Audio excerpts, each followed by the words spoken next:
আমরা প্রথমে আলোচনা করব ওয়ানের ইন্টিগ্রেশন কি হয়, কিংবা বলা যেতে পারে যে ওয়ানের ইন্টিগ্রেশন কিভাবে নির্ণয় করা যায়। তাহলে প্রথমে আমরা কি দেখব? প্রথমে আমরা দেখব যে ওয়ানের ইন্টিগ্রেশন কিভাবে নির্ণয় করা যায়। আচ্ছা, ওয়ানের ইন্টিগ্রেশন। এখন ওয়ানের ইন্টিগ্রেশন নির্ণয় করতে গেলে আমাদের যে বিষয়টা খেয়াল করতে হয় সেটা হচ্ছে চলক হিসেবে কি আছে। এটা হচ্ছে ওয়ান, আমরা ওয়ানের ইন্টিগ্রেশন নির্ণয় করব। এখন কথা হচ্ছে যে ওয়ানের ইন্টিগ্রেশন নির্ণয় করতে গেলে আমাদের প্রথমে কি খেয়াল করতে হয়? আমাদের খেয়াল করতে হয় যে এখানে চলক হিসেবে কি আছে, এখানে চলক হিসেবে কি আছে, এটা খেয়াল করে ওয়ানের ইন্টিগ্রেশন নির্ণয় করতে হয়। আচ্ছা, এখন আমরা খেয়াল করি এখানে আছে ওয়ান ডিএক্স। এখানে যদি ডিএক্স আছে তার চলক ধরে নিতে হবে এক্স। ডিএক্স থাকলে চলক ধরে নেব আমরা কি এক্স ধরে নেব। যদি ডিজেড থাকতো চলক ধরে নিতাম জেড। যদি ডি থিটা থাকতো তাহলে চলক ধরে না হতো থিটা। আচ্ছা, বিষয়টা কি? বিষয়টা হচ্ছে এমন, সাপোজ এখানে ওয়ান আর এখানে আছে ডিজেড, তারপরে এমনও ধরতে পারে ওয়ান আর এখানে আছে ডি থিটা। আচ্ছা, এখন কথা হচ্ছে যে এই যে ভিন্ন ভিন্ন চলক আছে, ভিন্ন ভিন্ন চলক। এখানে ডিএক্স, তাহলে আমরা চলক ধরে নিচ্ছি কি এক্স থেকে। এখানে আছে ডিজেড, তাহলে এখানে আমরা চলক ধরে নিচ্ছি জেড। আর ডি থিটা, এখানে চলক ধরে হচ্ছে থিটা। এখন আমরা চাইলে ওয়ানকে কিভাবে প্রকাশ করতে পারি? এখানে যেহেতু জেড চলক ডিজেড এর স্থলে, তাহলে আমরা চাইলে তো এভাবে লিখতে পারি Z to the power 0 DZ, এটা মানে কিন্তু ওয়ান হবে। আচ্ছা, ডি থিটা আছে, আমরা চাইলে এভাবে প্রকাশ করতে পারি theta to the power 0 D theta. আচ্ছা, আর এখানে কি আছে? ওয়ান আছে, চাইলে তো আমরা এখানে প্রকাশ করতে পারি x to the power 0 dx.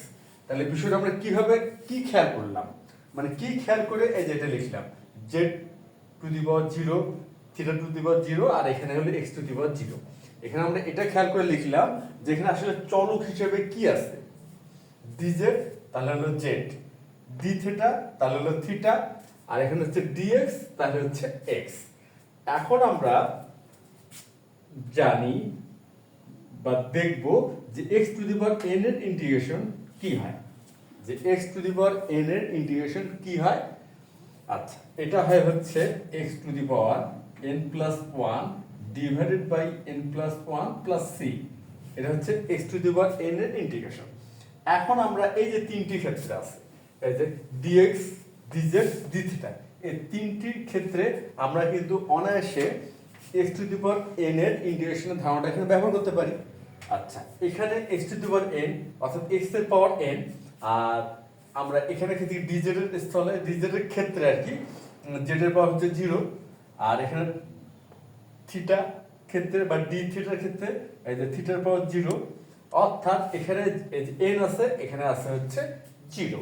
আচ্ছা, সুতরাং আমরা কি এভাবে লিখতে পারবো না z to the power 0 plus 1 divided by 0 plus 1 plus c, আমরা কিন্তু এভাবে লিখতেই পারি। সুতরাং আমরা পাচ্ছি কি z প্লাস c।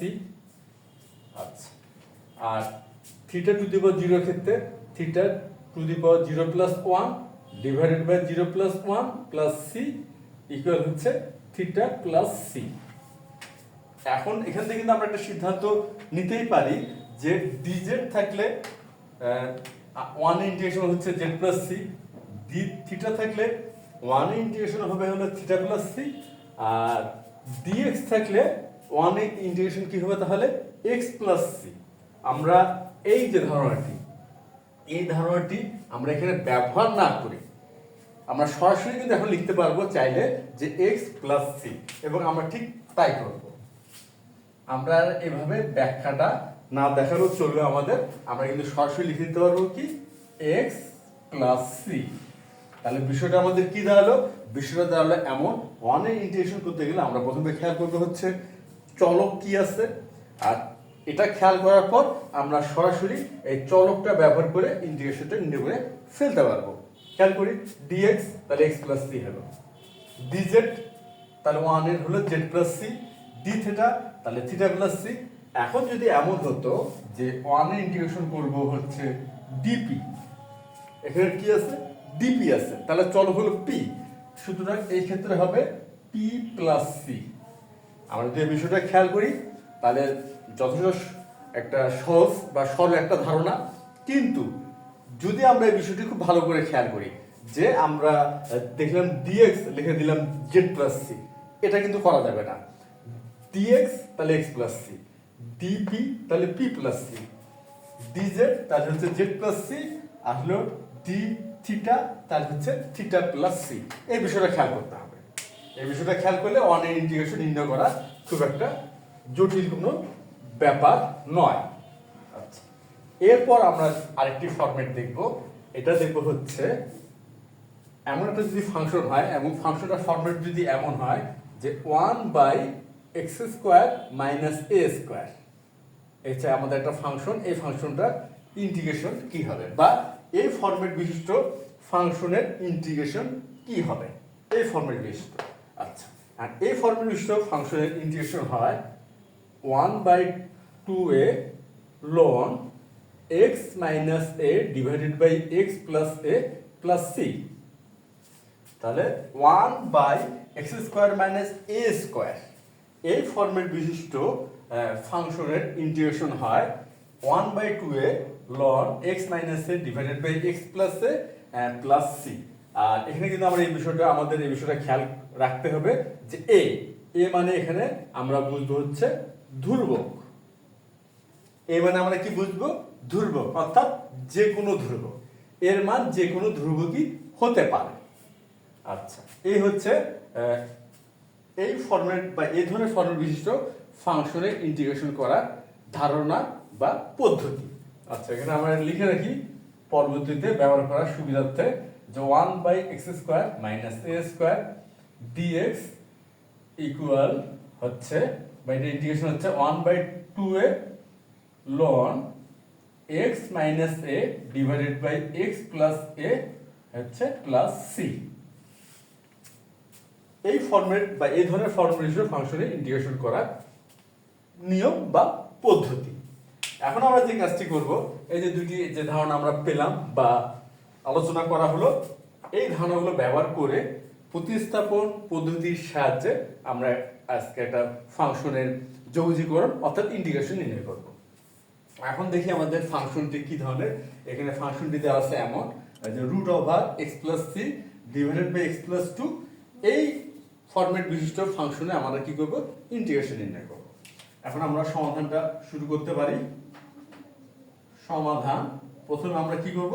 প্রশ্নটি লিখে নিব বা ফাংশনটি লিখবো আর কি।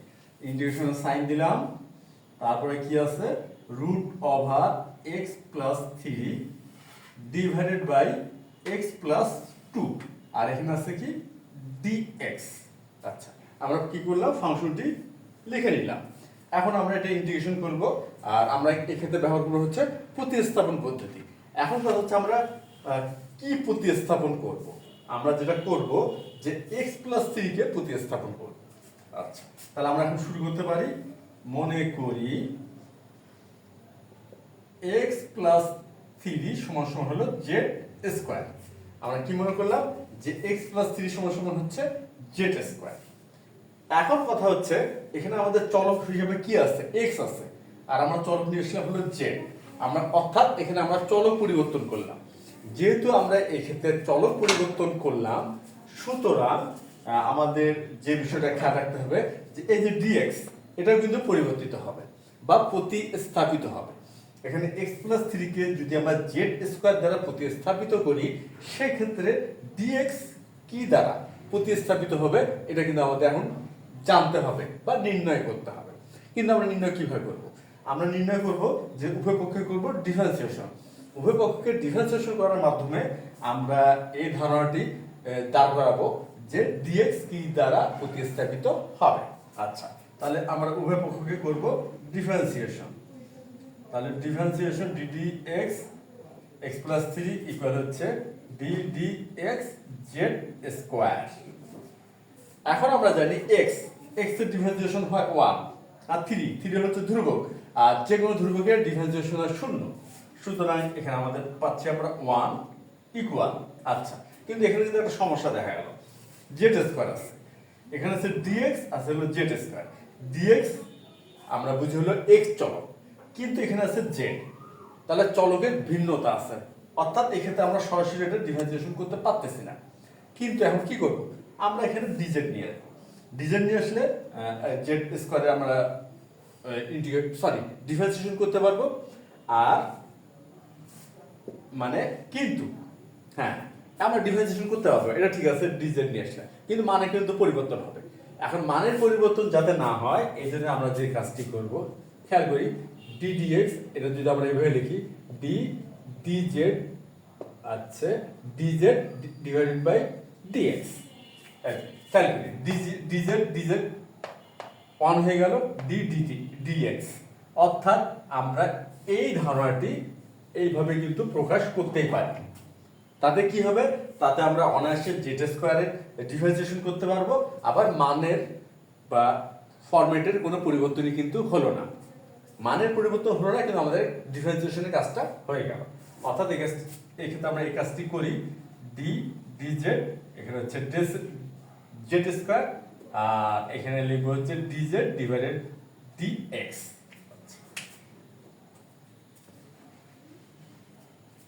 তারপর এখন জেড স্কোয়ারের ডিফারেন্সিয়েশন হবে 2z, আর এখানে হচ্ছে dz dx।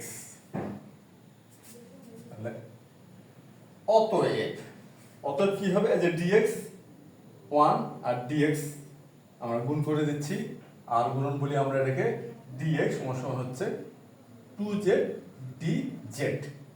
অর্থাৎ যদি আমরা x প্লাস 3 কে জেড স্কোয়ার দ্বারা প্রতিস্থাপিত করি, সেক্ষেত্রে dx প্রতিস্থাপিত হবে হচ্ছে 2z dz দ্বারা। এখন আমরা প্রতিস্থাপনের কাজটা করে ফেলতে পারি। এখন ইন্টিগ্রেশনের সাইন দিলাম। আচ্ছা, এখানে কি আছে, রুট ওভার x প্লাস 3, আর x প্লাস 3 আমরা প্রতিস্থাপিত করছি কি জেড স্কোয়ার দ্বারা। তাহলে এখানে আমরা লিখবো রুট ওভার জেড স্কোয়ার দিলাম।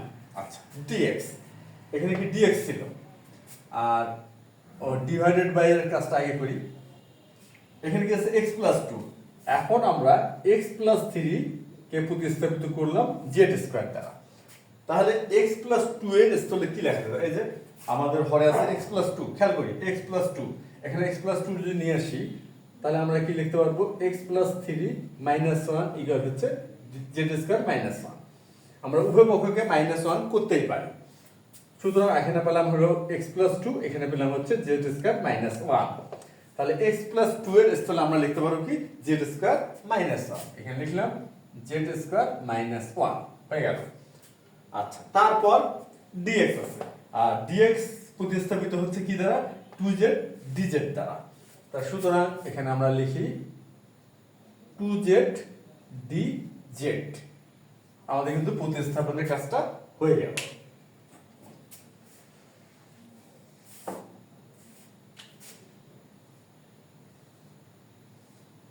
ইকুয়াল। এখন খেয়াল করি, এখানে কি আছে, রুট, আর এখানে স্কোয়ার আছে।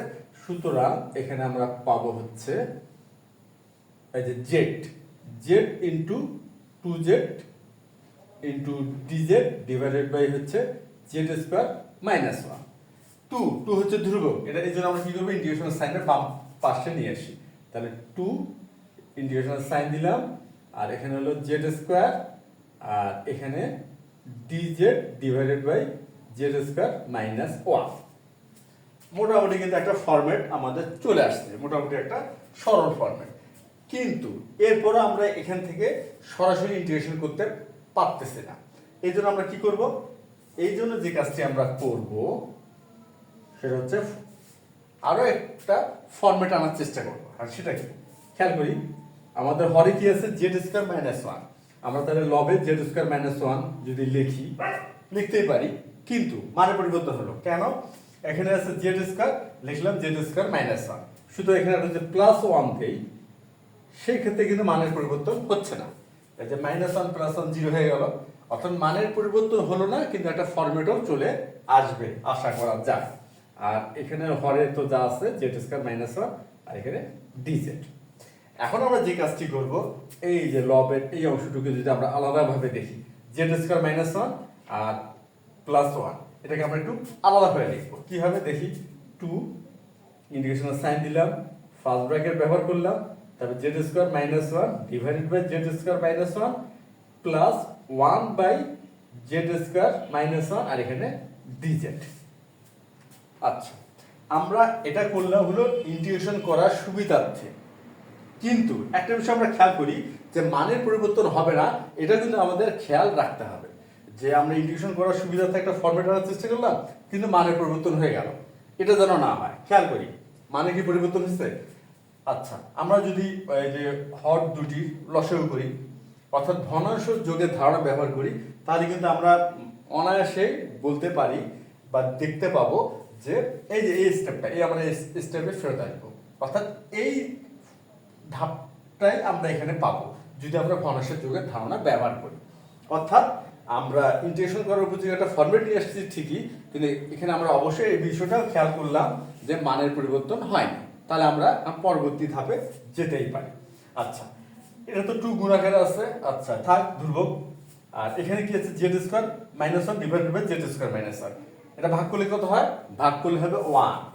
আচ্ছা, তাহলে এখানে 2 ইন্টিগ্রেশনের সাইন ফার্স্ট ব্র্যাকেট এখানে হয়ে গেল 1। আচ্ছা, আর plus plus 1 by z square minus 1 আর এখানে হলো ডিজেড। আমাদের মোটামুটি কিন্তু একটা ফরম্যাট চলেই আসছে। এখন খেয়াল করি 1 এর ইন্টিগ্রেশন কি হবে? এখানে হচ্ছে এই যে আমরা এই যে সমাধান করার শুরুতেই যে 1 এর ইন্টিগ্রেশন সম্বন্ধে যে একটা আলোচনা করলাম বা বিভিন্নভাবে বোঝার চেষ্টা করলাম যে আসলে 1 এর ইন্টিগ্রেশন করতে যে আমাদের কি বিষয়টা খেয়াল করতে হয়। বিষয়টা খেয়াল করতে হয় চলক কি আছে। খেয়াল করি এখানে dx চলক আছে, dx মানে হলো x চলক, এই জন্য হলো x প্লাস c, আর এখানে কি আছে? dz। তাহলে 1 এর ইন্টিগ্রেশন কি হবে? z plus c। আচ্ছা, দুই তো গুণ আকার আছে, তাহলে থাক, তাহলে 1 এর ইন্টিগ্রেশন হলো z। যেহেতু এখানে dz আছে তাহলে 1 এর ইন্টিগ্রেশন z। আর এখানে কি আছে? 1 divided by z square minus 1, আর এখানে কি আছে? 1 divided by s square minus a square. আর এখানে a মানে কি? এখানে a মানে আমরা জানি এটা মানে হচ্ছে ধ্রুবক, অর্থাৎ a হচ্ছে যে কোনো ধ্রুবক। আর এখানে a এর মানটা হচ্ছে কি? 1, এর মানটা এখানে 1। সুতরাং এটা ইন্টিগ্রেশন কি হবে? 1/2 এ। আচ্ছা, তাহলে 1/2 ইনটু 1। এখানে a মানে কি? 1। আচ্ছা, এখানে a মানে ক্যালকুলেট 1। আচ্ছা, আমরা চাইলে এখানে 1 এর উপরে একটা স্কয়ার দিতেই পারি, বোঝার সুবিধার্থে 1 এর উপরে একটা স্কয়ার দিলাম যাতে আমাদের এই হুবহু এই ফরম্যাটটা আমরা চলে আসে 1 by s square minus a square, এখানে দেখি 1 by z square minus 1 square. তাহলে আবার এটা ইন্টিগ্রেশন কি? 1/2 a ln x minus a divided by x plus a plus c। সুতরাং 1/2 এ 2 ইনটু 1, তারপর হচ্ছে ln x মাইনাস a, তাহলে এটা হবে x minus 1 divided by x plus 1, আর হচ্ছে এখানে ফার্স্ট ব্র্যাকেট ক্লোজ করলাম, আর একটা ইন্টিগ্রেশন ধ্রুবক হচ্ছে প্লাস c। আমাদের কিন্তু ইন্টিগ্রেশন মূল কাজটা কিন্তু আমরা করে ফেললাম। ইকুয়াল, এখন আমরা কি করব? 2 দিয়ে গুণ করব।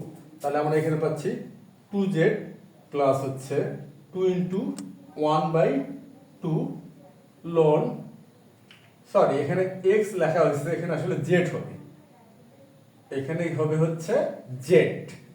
কারণটা কি? এখানে আমাদের z স্কয়ার আছে, তাহলে এখানে আমরা z লিখব। এখানে হবে হচ্ছে z minus 1 divided by z plus 1। আচ্ছা, এখানে একটা ভুল হয়ে গেছিল যে এখানে আমরা তো খেয়াল করি এখানে আছে কি? z square minus 1 square.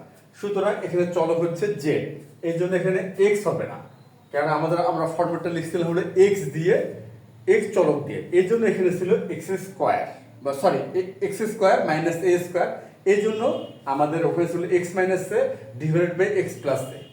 কিন্তু এখানে আছে হচ্ছে z স্কয়ার, অর্থাৎ x এর স্থলে z আছে, যেহেতু x এর স্থলে z আছে সুতরাং এখানেও আমাদের x এর স্থলে z টা লিখতে হবে। ওই জন্য ভুল করে লেখা হয়েছিল, ওই জন্য আমরা কি করলাম? কারেকশন করে নিলাম, x এর x স্থলে লিখলাম হলো z চলক, অর্থাৎ z minus 1 divided by z plus a। One. আচ্ছা, এখানে হচ্ছে z minus one divided by z plus one আর হচ্ছে প্লাস সি। এখন আমরা যে কাজটি করব যে জেড এর স্থলে আমরা লিখবো কি লিখবো বা জেডকে কি দ্বারা প্রতিস্থাপিত করব। খেয়াল করি এখানে আমরা x প্লাস 3 সমান x প্লাস 3 কে প্রতিস্থাপিত করছি জেড স্কয়ার দ্বারা। x প্লাস 3 কে আমরা কি দ্বারা প্রতিস্থাপিত করছি জেড স্কয়ার। তাহলে অতএব রুট x প্লাস 3 হবে রুট ওভার জেড। খেয়াল করি x প্লাস 3 যদি প্রতিস্থাপিত হয় জেড স্কয়ার দ্বারা তাহলে জেড প্রতিস্থাপিত হবে কি দ্বারা রুট ওভার x প্লাস 3 দ্বারা। তাহলে এখন জেড এর স্থলে আমরা রুট ওভার x প্লাস 3 টা লিখব equal 2 into root over x plus 3 আর এখানে 2 ইনটু 1/2 আছে তাহলে এটা 1 হয়ে গেল। তাহলে থাকলো লন root over x plus 3 minus 1 divided by root over x plus 3 plus 1 হচ্ছে প্লাস সি। তাহলে আমাদের ইন্টিগ্রেশনটা কি দাঁড়ালো শেষ পর্যন্ত আমরা পেলাম 2 into root over x plus 3 plus লন root over x plus 3 minus 1 divided by root over x plus 3 plus 1 R plus C. এটা হচ্ছে একটা ইন্টিগ্রেশন ধ্রুবক। আমাদের ইন্টিগ্রেশন নির্ণয় কিন্তু আমরা শেষ পর্যন্ত করে ফেললাম। তা আশা করি আজকের এই গাণিতিক সমস্যার সমাধান তোমরা সবাই বুঝতে পারছো। তাহলে আজ এ পর্যন্তই। ধন্যবাদ আমাদের সবাইকে।